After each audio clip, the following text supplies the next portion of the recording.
Welcome back to the channel. On today's video, I will share a bit about my studying routine, about the system that I'm following and that I have always followed to learn and keep and maintain different languages at a conversational level. So hopefully, if you stick around until the end of the video, you will be able to apply the stuff that I have been doing, or at the very least, apply what makes sense to you so that you can also do that for your target language. And of course, since the goal of this channel is to not only show you guys what I'm doing, but also practice my languages. I will now have 3 dialogues in 3 different languages. I will explain why these languages today and why not the others. But don't worry, I'll make sure the subtitles in English are here all the time, so let's go. He's a man of many tongues, speaking languages like a bullet from a gun, from Tokyo to Rome.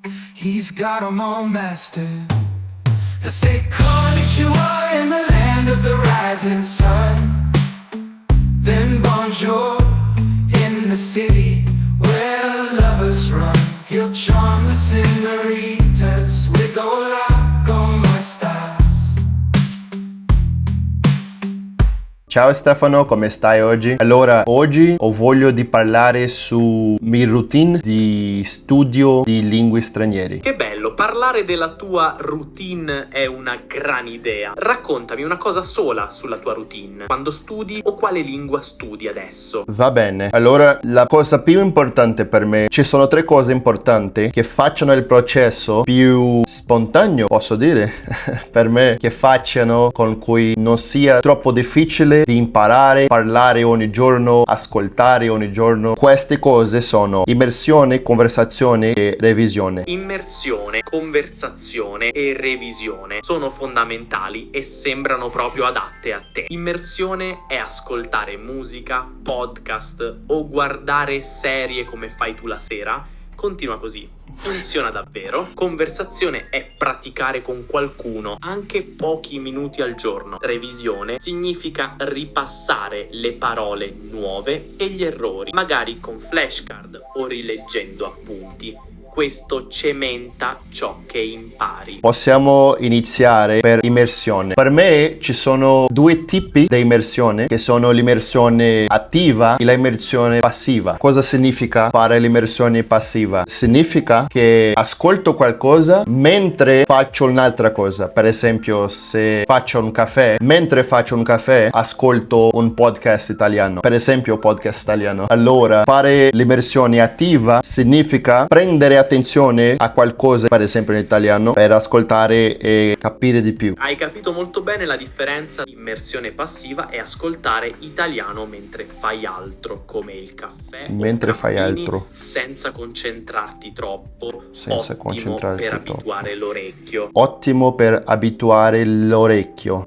Immersione attiva è invece ascoltare con attenzione. È più faticosa ma molto efficace. Questo è importante. È più faticosa ma molto efficace, perché ci saranno più risultati quando facciamo l'immersione attiva, però è più faticosa. E c'è un'altra cosa su immersione attiva, che non si può fare altre cose mentre l'immersione attiva. Dove fare solamente questo, dove ascoltare con attenzione, dimenticarsi di tutte le altre cose. Però col minuto, certo, non dobbiamo fare l'immersione attiva come tantissime ore al giorno. Io per esempio faccio come 10 minuti ogni giorno di immersione attiva, ma l'immersione passiva si può fare per ore ogni giorno, perché succede durante il giorno e non solamente per 10 minuti. Succede quando andiamo in palestra, succede quando facciamo un caffè o cuciniamo, è più pratico. Un piccolo trucco che uso durante l'immersione attiva: provo a ripetere ad alta voce una frase dopo pochi secondi. Questo si chiama shadowing. Fare shadowing è bravissimo. Per esempio, Possiamo fare un breve esercizio di immersione attiva e ti propongo una frase da ripetere e correggo se serve. correggo. Questo è shadowing.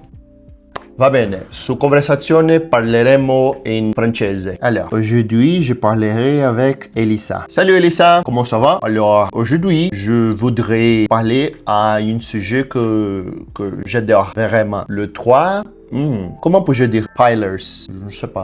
Je voudrais parler aux trois choses que je fais pour apprendre et améliorer le langue que je parle. Les trois choses que je fais pour apprendre et améliorer le langue que je parle. Ah, tu veux parler des 3 choses que tu fais pour apprendre et améliorer la langue que tu parles et je te corrigerai doucement si nécessaire. Doucement? Je comprends. Pardon, comment peux-je dire piler? The three pillars. Comment peux-je dire ça en français? Tu veux dire pillars, comme les 3 piliers. Les 3 piliers. D'accord, maintenant j'ai compris ça. Alors, maintenant je vais parler à une de ces 3 piliers pour apprendre de nouvelles langues et pour améliorer le langue que tu parles. Maintenant, je parle à conversation. C'est le deuxième pilier. Tu veux parler du pilier conversation, Bravo pour c'est l'effort. excellent parce que parler aide vraiment à progresser. En 2019, j'ai beaucoup pratiqué français sur Instagram, mais au début, je pratiquais pour moi-même. Je n'ai pas d'amis pour faire de conversation. En matin, je parlais avec un ami qui voudrait pratiquer l'allemand et on a fait un appel pour parler en allemand et c'était comme ça que je démarrais cette club de conversation au début en allemand. En 2019, j'ai beaucoup pratiqué le français sur Instagram. Et au début, je pratiquais toute seule. Et c'est comme ça que j'ai commencé ce club de conversation à bord d'un allemand. Et toi, comment tu t'es senti la première fois que tu as parlé en allemand en appel? La première fois que j'ai parlé en allemand en appel, c'était très difficile parce que j'ai eu quelques mois pour préparer, puis je savais pas comment parler avec quelqu'un à vivre. C'était difficile. Parce que je ne savais pas comment parler avec quelqu'un en direct. En direct. La première fois que j'ai parlé en allemand au téléphone, c'était très difficile parce que je ne savais pas comment parler avec quelqu'un en direct. Pour moi, le game changer, comment peux-je dire game changer en français? On dit un tournant ou qui a tout changé en français.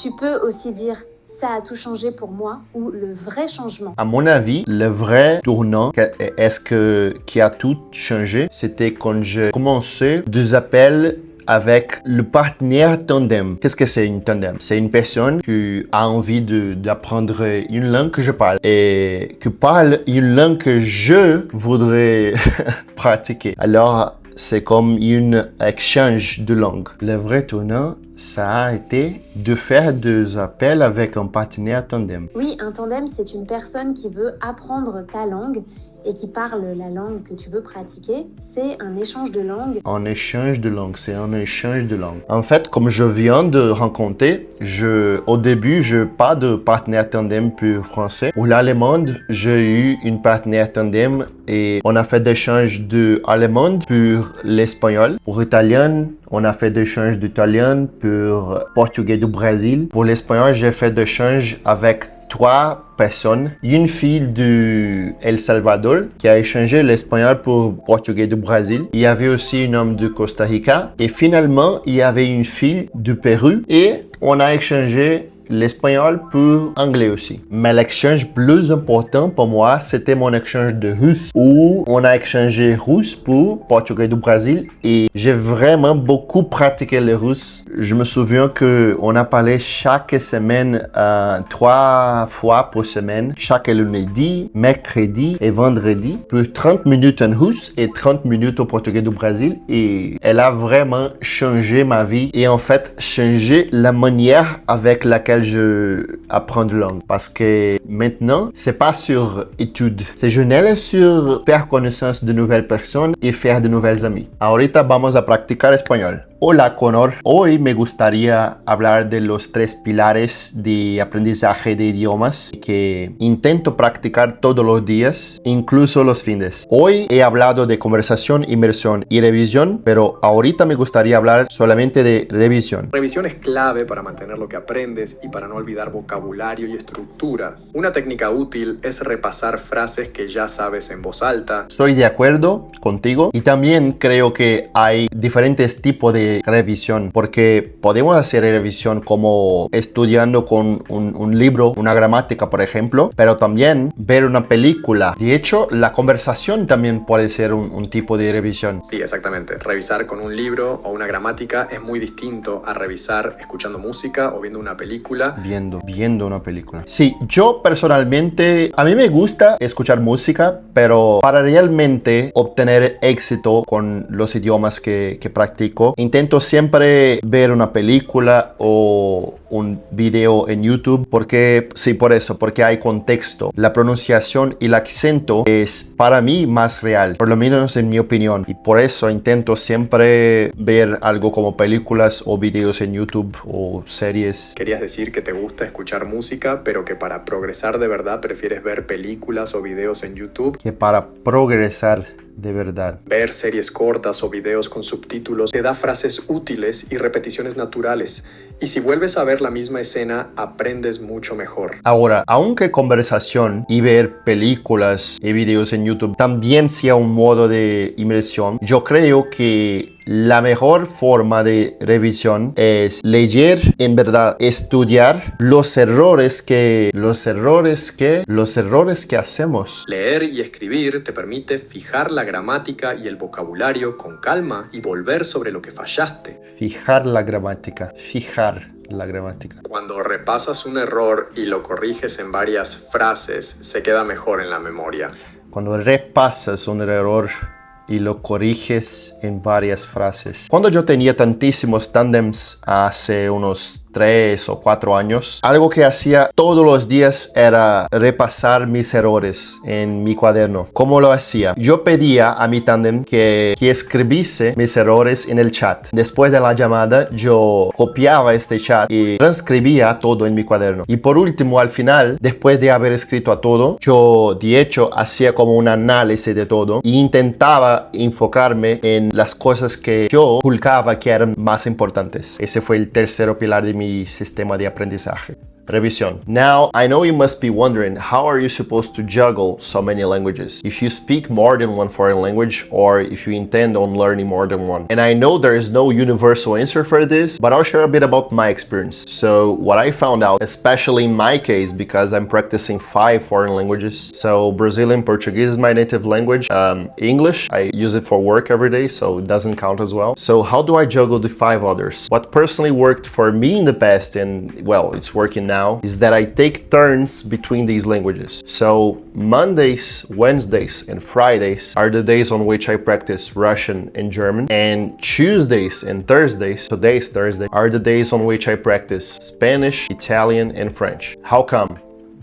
Well, for me, I feel like I spend more of my brain power with German and Russian. These languages were indeed the most difficult languages for me to learn. So I feel like I have to spend more, battery with them. So that's why only 2 languages on Mondays, Wednesdays, and Fridays. As for the other 3, so Spanish, Italian, and French, they're all Romance languages. So they belong to the same family as Portuguese, by the way. So I feel like, and I know my French is terrible, but I feel like it's equally demanding for my brain to study those 3 languages on the same day as it is for me to study Russian and German, because they're quite distant from Brazilian Portuguese. So first of all, that's why 2 languages on one day and 3 languages on the other. That was the way that I decided to split them. And why not practice all the 5 of them every day? Well, if I did that, the individual time for each language would be reduced, because same as you, I have to work a lot every day. Unfortunately, I wish I did, but unfortunately I do not have 2-3 hours to study every day. Speaking of routine, the time of day when I have been studying has been from 9:30 in the morning until 11. That's when I wrap it up here and I go to the gym. Therefore, going back now to the 3 pillars, so we have immersion, conversation, and revision. So first of all, about immersion. Immersion is the one thing that, at least for me, it must happen every day. The way that I found to do that is through music and podcasts. So immersion, happens every day throughout the day.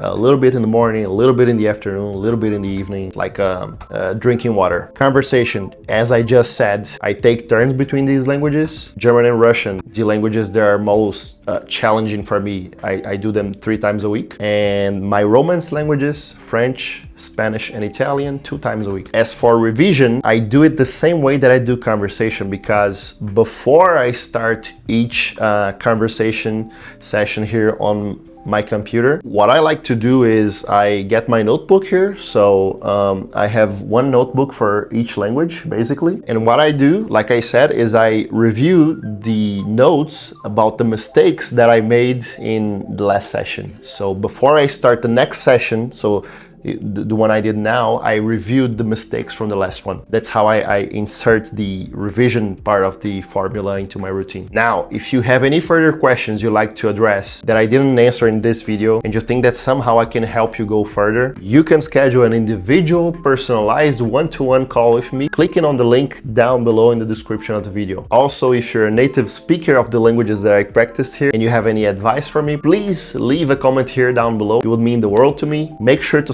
subscribe to the channel, leave your like here, and I'll see you on the other side for the next video. They'll say konnichiwa.